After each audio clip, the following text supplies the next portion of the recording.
Hi everyone! So when I started using more natural and green beauty products, I wanted to try a whole variety of brands and products to see how they compared to conventional products, which ones worked well and didn't work well, and just find ones that worked for me. And I've had a lot of really good successes and found a lot of products that I really like using, but there also were some that weren't so good and were disappointments. So in this video, I'm going to talk about the products that I would not repurchase. For me, the product that was the biggest disappointment is the Ilia mascara. And I think it was a big disappointment specifically because it was the most expensive mascara that I've purchased, and it also had a lot of really good reviews. So I don't know if I just got a bad one, but it did not work well for me at all. I had to use a ton of coats of it when I first got it. It was really thin, and I just couldn't get the coverage on my eyelashes that I wanted. And then as I was using it, I think it like dried out a little bit and started to thicken up, which was great because it made the coverage better. But then it was flaking like crazy and I had little flakes of mascara all under my eyes. So yeah, it just was not at all good. It didn't work well for me and I found it quite disappointing and wouldn't repurchase it. Next is the 100% Pure Brightening Concealer, and I don't have it anymore, but I'll put up a photo of it.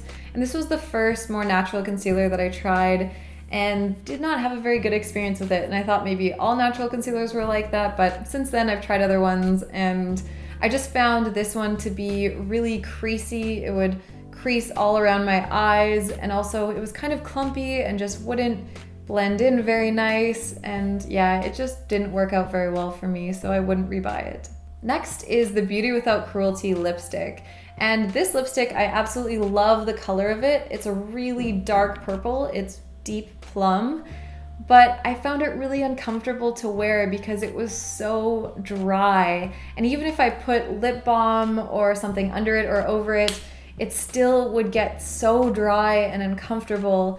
Now, I don't know if it's just this shade. I would love to know if any of you guys have had experience with other shades of this lipstick and if they've also been really drying or not been very drying, because yeah, I don't know. I just did not have a very good experience with it. I never really wanted to wear it because it was so uncomfortable, so I wouldn't buy any more of these lipsticks.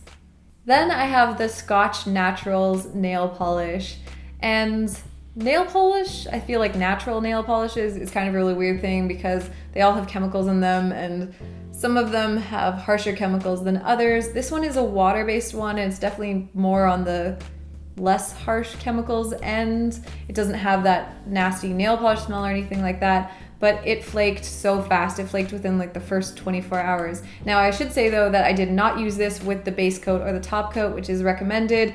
I don't like owning a bunch of base coats and top coats, so I like nail polishes so that I can just use as is, but that might drastically affect how it wears. But just on its own, I found it chipped way too quickly for me. Now I'd like to know if you guys have any nail polish recommendations, because it's been probably the thing that's the most difficult to find, I guess, in terms of finding ones that are better but actually wear really well. Because for example, the one that I'm wearing, this is the Pacifica nail polish.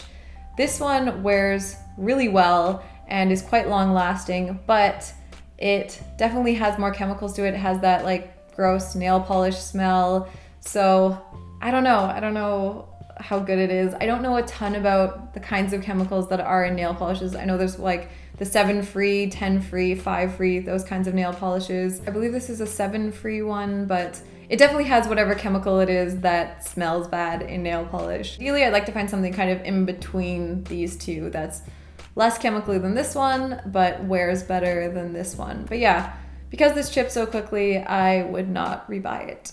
And the final thing I would not repurchase is any non-baking soda deodorant. So when I first learned about the problems with aluminum in deodorant, I was trying to switch to more natural deodorants. I tried all of the ones that you can generally find at like natural food stores and Whole Foods and those kinds of places.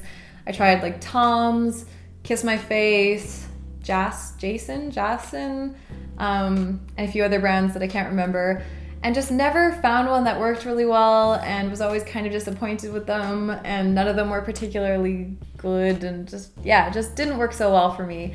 And then I heard about baking soda deodorant and making your own baking soda deodorant and tried it out, And I'm definitely not going back to those other deodorants because I absolutely love how well the baking soda deodorant works. I love that you can make it yourself. I've also tried some of the ones that you can buy and they smell amazing and just, yeah, work really, really well. So I'm not going to be buying those other deodorants again.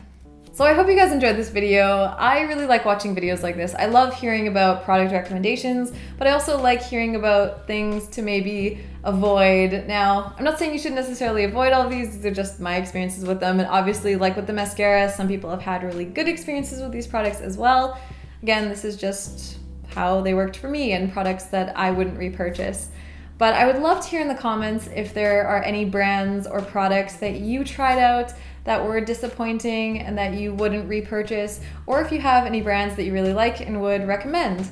So thank you guys so much for watching, and thank you to those of you who are supporting me on Patreon. It means so much and you're really helping out the channel, and I will see you guys in the next one.